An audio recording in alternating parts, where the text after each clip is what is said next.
মা গৌসে পাকের আম্মা জান কোরআন তেলাওয়াত করেছিল, তবেই তো গৌসে আজম 18 পারা কোরআন মুখস্থ করে দুনিয়ার জমিনে কদম রেখেছিল। মা আজকে যদি তুমি বেপরদা জিনিস দেখো মা রে, তোমার সন্তান দুনিয়ার বুকে আসবে মা, তোমার সন্তান ভালো রাস্তায় চলবে না মা। তুমি যদি কোরআন শরীফ পড়তে পারো মা, পড়তে করে নবীর প্রতি দুরূদে পাক করতে পারো মা, মা রে তুমি যদি আল্লাহর জিকির ও আজকার করতে পারো, গর্ভের মধ্যে যদি সন্তান থাকে মা, সন্তানখানা যখন জন্মগ্রহণ করবে, যদি নাও হতে পারে, কুতুব যদি নাও হতে পারে, মুফতি মুফাসসির যদি নাও হতে পারে মা, আমার মন বলছে মা রে তোমার সন্তানখানা অবশ্যই সত্য পথের পথিক হয়ে যাবে। হবে না মা? টিভি দেখা, ওই বেহায়াই জিনিস দেখা ছেড়ে দে মা, আমার মন বলছে তোমার সন্তানখানা অবশ্যই সত্য পথের পথিক হয়ে যাবে। বেপরদা করে চলিস না মা। আল্লাহু আকবার, আল্লাহুস সামাদ। এদেরকে যদি আরো কি বলতে চাইবো বেরাদার, যদি কি বলবো, বলবে যে আমাদেরকে এত বলছে গো কি হাজরাত। এদের যদি দেখা যায় আল্লাহু আকবার, আল্লাহুস সামাদ, যখন বিয়ে বাড়ি, খতনা বাড়ি, আকিকা বাড়ি আছে, বুঝতে পারছেন তো, তারপরে খালি মেকআপের পর মেকআপ চলছে নাকি, খালি মেকআপের পর মেকআপ। মারে তোর হুসন জামাল সৌন্দর্য অন্য পর পুরুষকে দেখানোর জন্য জায়েজ না মা, শুধু জায়েজ রয়েছে মা তোমার স্বামীর জন্য। তার জন্য স্বামীর জন্য। কিন্তু এরা যখন স্বামী বাড়িতে আসবে পাগলির মতো পড়ে থাকবে। এ আছে কিনা হাজরাত, তুই পাগলির মতো পড়ে আছে বাড়িতে, আর তোকে দেখে ভালোবাসবে ও বেরাদার মিল্লাত ইসলামিয়া। মা সৌন্দর্য হয়ে যা, নিজেকে হুসন জামাল করার জন্য তুমি নিজেকে মেকআপ করে নাও যেন তোমার স্বামী খুশি হয়। এই নিয়তে স্বামী যখন দেখবে যদি খুশি হয়ে যায়, আল্লাহ তাবারক ওয়া তাআলা তোমার নামায় আমলের মধ্যে নেকিতে ভরপুর করে দিবে। ঠিক কি না মা?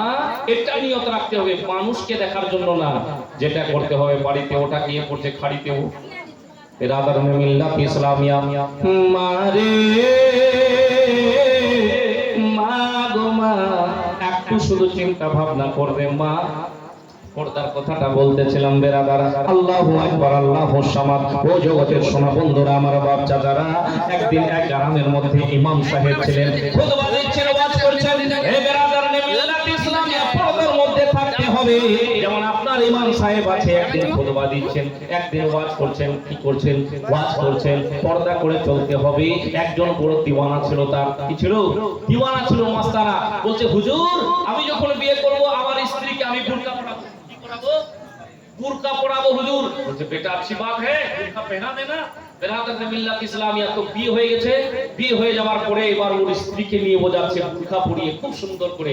ইমাম সাহেব দেখছে, হ্যাঁ ঠিক, বেটা ने बात को रखा।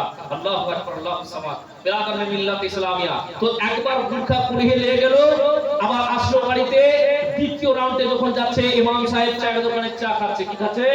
চা খাচ্ছে। ও পাগলা এবার নিয়ে যাচ্ছে নিজের স্ত্রীকে কোথায়?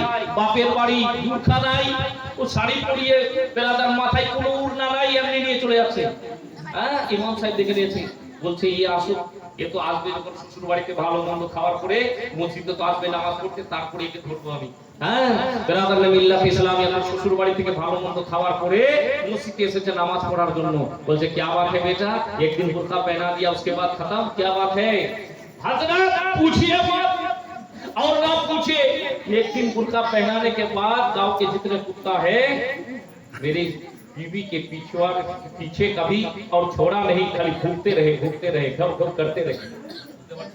খালি আমার স্ত্রীর পিছন পিছন ঘেউ ঘেউ করতে আছে, আর মনে করছে পাগলা, কি বলছে, কালো ভূত চলে এসেছে গ্রামের মধ্যে। ইমাম সাহেব বলছে বেটা, যদি এই গ্রামের মহিলারা আগের থেকে বুরকা পরে চলতো, গ্রামের কুকুরগুলাও বুঝতো এটা কোনো কালো ভূত না, ফাতেমা তুজ জোহরার জিন্দেগি ফলো করনে वाली औरतें हैं। बोल दीजिए सुभान अल्लाह।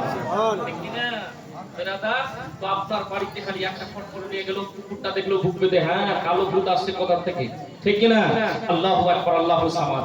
আরো একটা জিনিস, বেরাদার মিল্লাত ইসলামিয়া, স্বামী স্ত্রীকে মহব্বতে দিন কাটাতে হবে, এটা সবাই জানে কিনা বলেন? সবাই জানে বন্ধু। আল্লাহু আকবার, আল্লাহুস সামাদ। আপনার আপনার স্ত্রীকে আপনি বাড়িতে নিয়ে এসেছেন, ভালোবাসা মোহাব্বতের সঙ্গে দিন কাটাতে হবে। আপনার স্ত্রীর আপনি কোনো প্রশংসা করলেন না, ছোট ছোট কাজগুলোর প্রশংসা করলেন না। নবী আমার বলেছেন স্বামী স্ত্রীকে ভালোবাসা